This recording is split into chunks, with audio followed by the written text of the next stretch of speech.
Pairing your meal with the right wine can elevate your dining experience from good to great. However, figuring out which wine to pair with your meal can be confusing even for the biggest wine enthusiasts. With me now to simplify the art of wine pairing and to tell us more about the generous pour of it is sommelier Brian Phillips. Welcome, Brian.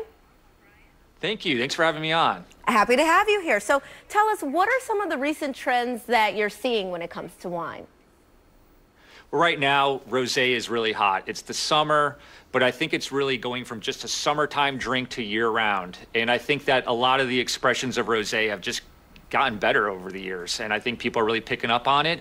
And I do also think there's a little bit of a generational shift. So you have the baby boomers that really stick into their tried and true classic varietals and regions. And then you have a younger generation coming up that doesn't always want to drink what their parents are drinking. So they're getting in a lot of different varietals, regions, getting into some of those old world places like Austria and drinking Blaufränkisch, Veltliner, Gamay from Beaujolais. A lot of lighter, easy drinking styles of wine, I think, are really leading the trend. Easier to drink and than to say some of the names sometimes, I think.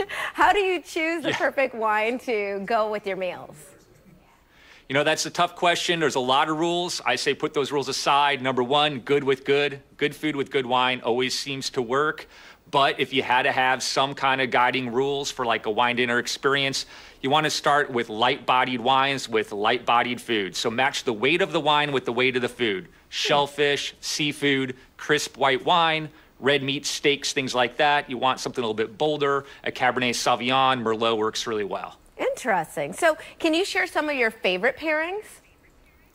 Yeah, you know, from a personal standpoint, I'm a big fan of German Riesling, something that has a little bit of residual sugar to it, just a hint of sweetness, and spicy food. I like a lot of spicy food, so you have that sweetness that really moderates the heat of the spice of food, keeps bringing you back for more. That's a really enjoyable experience. I'm also into rosés like everybody else right now. I think with the summertime fruits coming out, you have all those strawberries coming off the vine, the cherries, they're beautiful right now.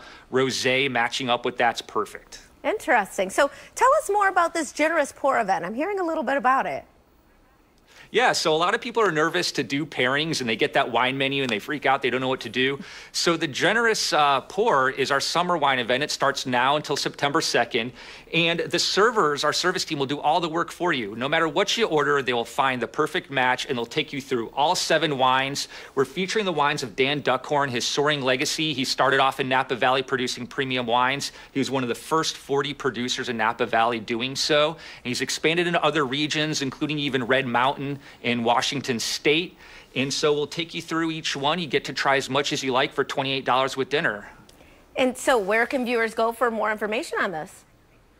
So the CapitalGrill.com has all the information on the wines. You can make a reservation right there as well. We also have the Capital Grill Concierge app. If you do like to download apps, that's a great way to go as well. And yeah, that's probably the best way to do it. Otherwise, you can just call the restaurant. Perfect. We are big fans of the Capital Grill here in Baltimore. Thanks so much, Brian, for being with us. We really appreciate it. And My stay pleasure. with us. Yeah. We'll be right back with more Midday Maryland right after this. Stay tuned.